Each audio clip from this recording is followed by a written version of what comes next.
máquina térmica, a gente coloca em porcentagem geralmente, e nós sabemos, devido à segunda lei da termodinâmica, que jamais será 100%. Logo, o rendimento de uma máquina térmica está sempre entre 1 e 0. Não custa comentar, uma máquina térmica fria, um refrigerador, ele trabalha todo no sentido oposto. Como toda a energia vai fluir no sentido oposto, essa equação não precisa mudar. Seria equivalente a multiplicar todo mundo por -1. Então a equação vai se manter. E quando eu vou falar de uma máquina térmica fria, muito mais comum do que calcular o rendimento é calcular o coeficiente de performance. Não sei se a gente já tinha visto essa parte. Então tu anota porque não veio na apostila, eu acho, o coeficiente de performance. O coeficiente de performance é para máquinas térmicas frias, para refrigeradores. No refrigerador, qual é o meu objetivo? É esfriar a fonte fria, o refrigerador. Esse é o meu lucro, o calor da fonte fria. E para que isso ocorra, eu espremo o gás através de um compressor, realizando trabalho sobre o gás. Então, ó, muda um pouquinho a maneira de analisar a eficiência de uma máquina térmica fria. Não deve ser colocado em porcentagem esse valor. Até porque ele pode dar maior que 1. Se tu colocar em porcentagem, pode dar a sensação de que a máquina térmica fria está gerando energia do além. Beleza? Não colocar em porcentagem. Rendimento, tudo bem. Pessoal revoltado com essa história da máquina térmica gastar muita energia e trabalhar pouco, o pessoal começou a pressionar os projetistas para melhorar isso. E a galera atacava o problema filosoficamente. Sadi Carnot, francesinho, ninja, estudou a brincadeira e resolveu ao menos filosoficamente o problema. Ele inventou o que hoje a gente chama de ciclo de Carnot e é considerada a máquina térmica ideal. Ideal porque ela é perfeita, porém, mesmo sendo ideal, jamais violará a segunda lei da termodinâmica. Carnot disse: queres aproveitar a energia de um gás ao máximo? Então me obedeça. Pega esse gás, faz ele sofrer uma expansão isotérmica, uma expansão adiabática, uma compressão isotérmica e uma compressão adiabática. Mesmo o pessoal falando Carnot, isso é impossível. Ele falava, não me interessa se é impossível. Eu criei na minha mente a máquina ideal. Ela pode não ser possível de ser construída, mas eu sei que a ideia por trás dela funciona. Pois é, vamos entender? Dá para entender, por incrível que pareça, dá para a gente entender. Vamos pensar um pouquinho. Isso aqui é uma isoterma, temperatura da fonte quente. Aqui é outra isoterma, então corresponde à temperatura da fonte fria. Eles podem te perguntar o nome de cada uma dessas transformações.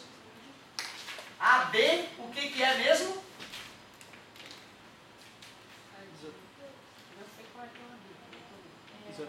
Isotérmica de que tipo? Expansão ou compressão? Expansão isotérmica. Depois, expansão adiabática. Ainda, compressão isotérmica de novo. Isotérmica. Para finalizar, compressão adiabática. Se fosse um refrigerador de Carnot, o ciclo teria o sentido oposto. É só pensar assim, galera, ó. É uma adiabática intercalada com uma isotérmica. Beleza? Faz duas isotermas, né, aquela hipérbole equilátera clássica, e usa elas como guia para fazer as adiabáticas. Então, se uma questão discursiva, o cara pedir esboço o ciclo de Carnot, se tu for caprichoso, e se tu de repente tentar esboçar ele uma vez, seja copiando do quadro, já de repente é uma boa chance de a gente conseguir repeti-lo. O que tem de mais especial a uma máquina de Carnot? O mais incrível sobre ela é que o rendimento dela não depende de nada além da temperatura da fonte fria e da temperatura da fonte quente. Essa é uma das fórmulas do ensino médio mais usadas pelos engenheiros mecânicos nas indústrias que precisam de estudos termodinâmicos.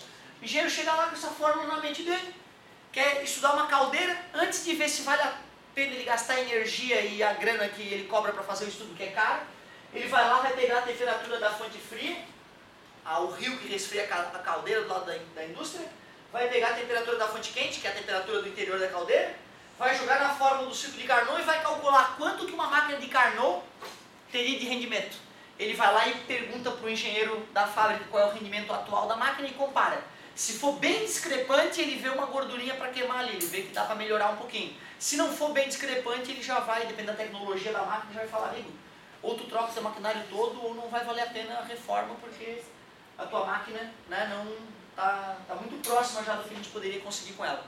Então tu vê, né, cara, é uma fórmula bobinha, mas que para o engenheiro tem grande serventia para uma primeira análise de uma máquina termodinâmica em operação.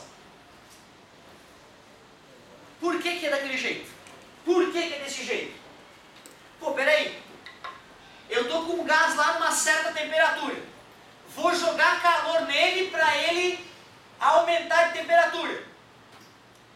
Para que eu não perca nada de energia, o ideal é que seja uma transformação adiabática, ou seja, toda a energia que o gás recebeu vai ficar nele mesmo, certo? Assim, já que é uma expansão adiabática,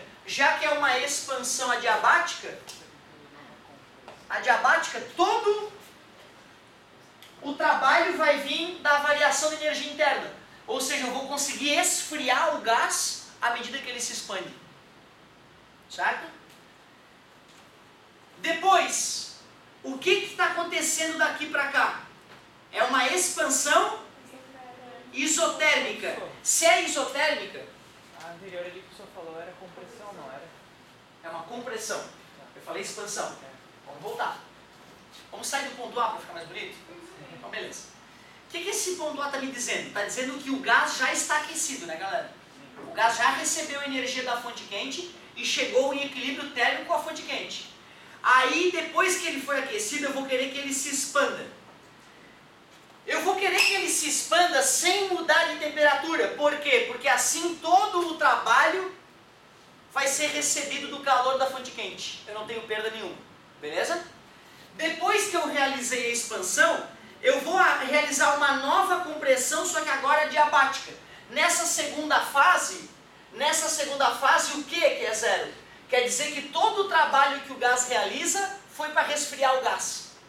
Ou seja, além de eu ter aproveitado toda a energia que diretamente veio da fonte quente, depois eu aproveitei o fato de o gás estar quente e esfriei ele para a temperatura original, aproveitando para que ele se expanda ainda mais, realizando o trabalho duplamente. Uma hora com calor alimentado direto da fonte, outra hora resfriando o gás, certo? Depois eu vou me preocupar em fazer o gás ser comprimido isotermicamente. Se é isotermicamente, então nesse caso eu vou realizar um trabalho fazendo com que ele ceda calor para a fonte fria.